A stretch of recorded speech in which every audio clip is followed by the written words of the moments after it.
against publishing Jewish authors on condition that its books would be sold only to Jews.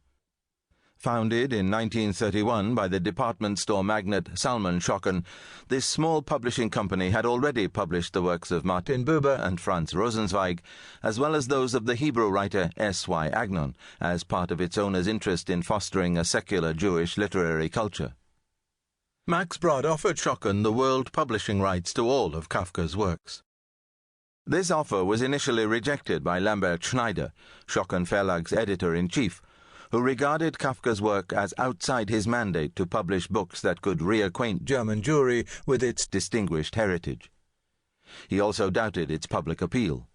His employer also had his doubts about the marketability of 6 volumes of Kafka's novels, stories, diaries, and letters, although he recognized their universal literary quality as well as their potential to undermine the official campaign to denigrate German Jewish culture.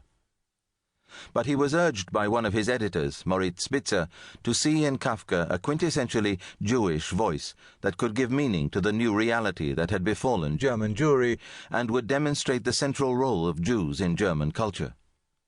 Accordingly, Before the Law, an anthology drawn from Kafka's diaries and short stories, appeared in 1934 in Schocken Verlag's Bücherei series, a collection of books aimed to appeal to a popular audience, and was followed a year later, the year of the infamous Nuremberg Laws, by Kafka's 3 novels. The Schocken editions were the first to give Kafka widespread distribution in Germany. Martin Buber, in a letter to Brod, praised these volumes as a great possession that could show how one can live marginally with complete integrity and without loss of background. From The Letters of Martin Buber, New York, Schocken Books, 1991, page 431. Inevitably, many of the books Schocken sold ended up in non-Jewish hands, giving German readers, at home and in exile, their only access to one of the century's greatest writers. Klaus Mann wrote in the exile journal Sammlung that the collected works of Kafka, offered by the Schocken Verlag in Berlin, are the noblest and most significant publications that have come out of Germany. Praising Kafka's books as the epoch's purest and most singular works of literature, he noted with astonishment that this spiritual event has occurred within a splendid isolation, in a ghetto far from the German cultural ministry. Soon after this article appeared, the Nazi government put Kafka's novels on its blacklist of harmful and undesirable writings. Schocken moved his production to Prague, where he published Kafka's diaries and letters. Interestingly, despite the ban on the novels, he was able to continue printing and distributing his earlier volume of Kafka's short stories in Germany itself until the government closed down Schocken Verlag in 1939. The German occupation of Prague that same year put an end to Schocken's operations in Europe. In 1939, he re-established Schocken Books in Palestine, where he had lived intermittently since 1934.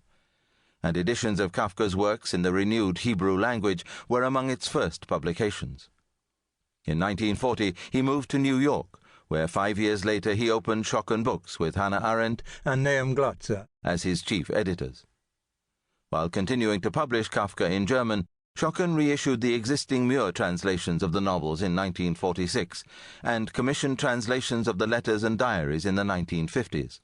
Thus placing Kafka again at the center of his publishing program. Despite a dissenting opinion from Edmund Wilson in The New Yorker, where he nonetheless compared Kafka to Nikolai Gogol and Edgar Allan Poe, a post-war Kafka craze began in the United States.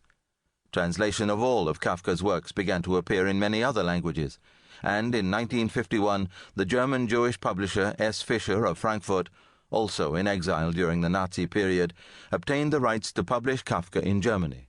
As Hannah Arendt wrote to Salman Schocken, Kafka had come to share Marx's fate. Though during his lifetime he could not make a decent living, he will now keep generations of intellectuals both gainfully employed and well-fed. Letter, August 9, 1946, Schocken Books Archive, New York. Along with the growing international recognition of Franz Kafka as one of the great writers of our century, scholars began to raise doubts about the editorial decisions made by Max Brod. The notebooks in which Kafka had written The Castle, for instance, contained large crossed-out sections with the last part in a fragmentary state, forcing Brod to make editorial decisions. Intent on security.